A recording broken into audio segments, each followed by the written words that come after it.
Meu nome é Cid Benjamin. Meu nome é Carlos Eugênio de batismo. Eu sou Laurindo Lalo Leal Filho. Mauro Santayana, 73 anos, jornalista. Ele estava no Paraguai no dia do golpe militar.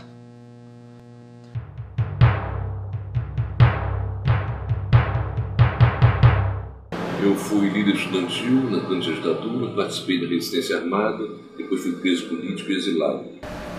Clemente, de nome de guerra dentro da Ação Libertadora Nacional, da qual fiz parte, desde sua fundação até sua extinção física, entre os anos de 1966 e 1973. Considero que deixei de ser um militante da RN em 1974, quando pedi refúgio em Paris. Sou professor aposentado de comunicação da Universidade de São Paulo, apresento o programa Ver TV na TV Brasil e na TV Câmara. Eu sou sociólogo e jornalista.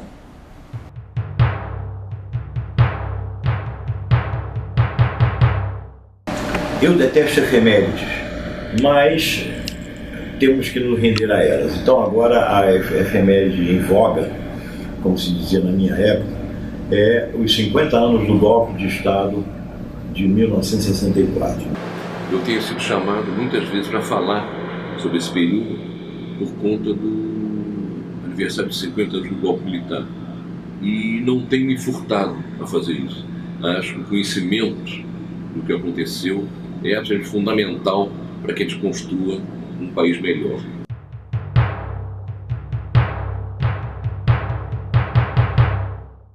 Esse golpe de Estado foi o uso da violência na política, interrompendo a presidência da República de João Goulart, mais conhecido nosso querido Jango, eleito ilegítimo do Brasil, que levava uma política de reforma de base, que tentava aprofundar a questões importantes como reforma agrária, reforma educacional, reforma urbana, reforma do sistema financeiro, lei de remessa de lucros. Com isso, eles insuflaram vários movimentos em toda a América Latina e no Brasil também, de oposição a governos populares, que não tinham nada a ver com o comunismo e muito menos com a União Soviética, mas eram governos que caminhavam para uma política mais independente em relação aos Estados Unidos, uma política que hoje a gente podia chamar de desenvolvimentista.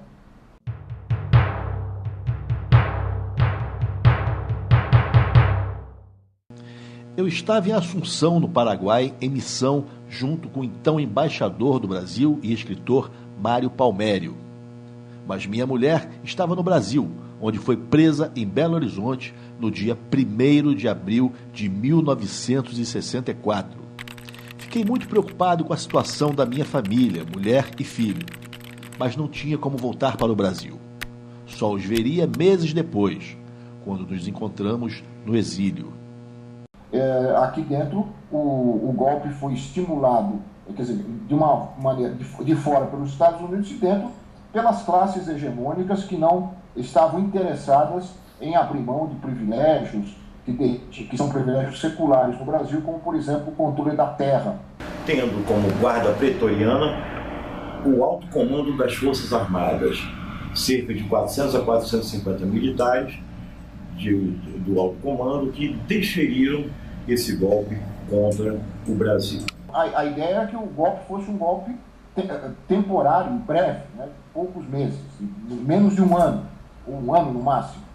Só que os militares instalados no poder passaram, e com apoio dos Estados Unidos, apoio internacional, passaram a cada vez mais adiar a volta à normalidade.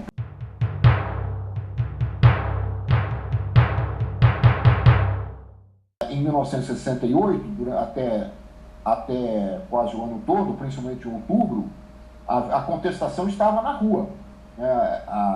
Haviam passeatas contra a ditadura em várias capitais brasileiras, e elas eram reprimidas, né, com violência, mas continuavam saindo às ruas e os seus militantes, quer dizer, muitos haviam sido presos já havia tortura, mas não no nível imposto pelo AI-5. Os militares mais radicalmente golpistas e anticomunistas eram uma minoria nas Forças Armadas, senão teriam tido força para derrubar a democracia antes.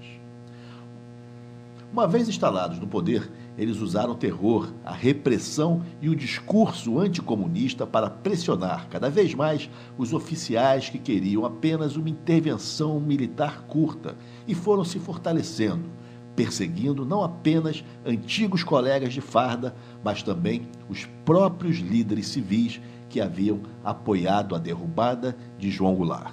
Os setores que foram contra o golpe continuaram sendo contra o golpe. Agora, setores que apoiaram o golpe e que depois viram que o golpe não era aquilo que eles esperavam, passaram a ser contra a ditadura. E aí o regime, para controlar essas forças antagônicas que cresciam, passou a ser cada vez mais autoritário, cada vez mais violento, e o ato institucional número 5 foi talvez o ponto alto, né, dessa violência.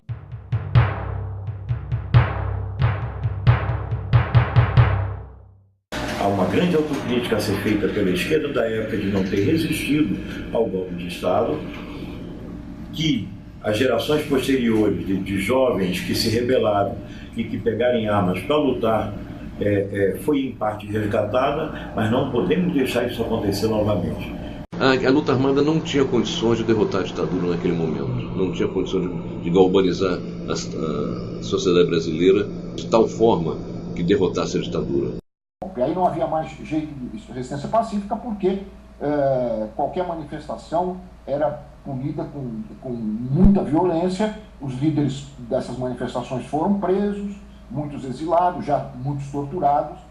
Eu continuo homenageando essas pessoas todas, achando que a luta armada foi legítima, no sentido de que é legítimo você se levantar em armas contra um regime de opressão, mas ela politicamente foi errada, ela não tinha condições de ser vitoriosa.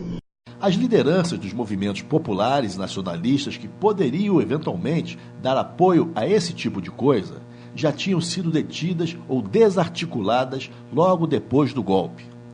A clandestinidade dificultava o recrutamento de quadros, o que, por outro lado, facilitava a infiltração de informantes a serviço da repressão nos grupos de resistência ao regime, como se viu no caso do próprio Cabo Anselmo. A esquerda encontrava-se dividida, inclusive com relação à luta armada. O povo, atemorizado por um Estado policialesco, que não assegurava nenhuma garantia individual, e muita gente estava embrutecida pela propaganda ufanista e radicalmente anticomunista da época, como se viu na Copa do Mundo de 1970. Não passou pela nossa cabeça metralhar o embaixador americano aqui, mas nós nos demos conta que poderíamos sequestrá-lo e trocá-lo por alguns presos nossos, porque uma fonte de preocupação nossa era com o pessoal que tinha sido preso.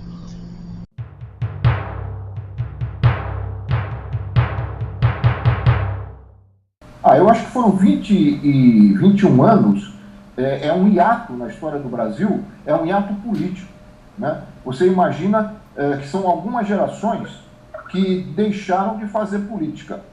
Ao lembrar disso, a gente tem que se lembrar do que nós somos hoje. Nós somos hoje um país no qual as desigualdades continuam a existir, sendo que em alguns setores aprofundou-se essa desigualdade, porque se políticas sociais foram desenvolvidas nos últimos 10 anos, ao mesmo tempo, os banqueiros nunca ganharam tanto dinheiro, nunca tiveram tanto lucro no país, as polícias militares continuam tratando o nosso povo como inimigos. A gente pode elencar aqui quantas? 20, 30 consequências, mas uma outra que eu poderia chamar a atenção é em relação à corrupção, né? Que foi brutal em todo esse período.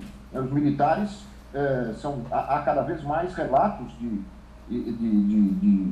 atos de corrupção que só não vieram à tona porque havia uma censura violenta à imprensa. De qualquer maneira, alguma coisa nós caminhamos no sentido da conquista de liberdades democráticas. Remexer com esse passado não é olhar para trás, é criar as condições para se construir uma democracia mais sólida no futuro. E por isso é fundamental esse tipo de esse tipo de matéria, esse tipo de debate e esse tipo de reflexão sobre o Brasil que queremos e o Brasil que não queremos. Agora é a hora de ir para as ruas, lutando para aprofundar essa democracia, radicalizá-la. A melhor forma de se evitar a volta da ditadura é conhecer a barbárie que aconteceu nos anos de chumbo.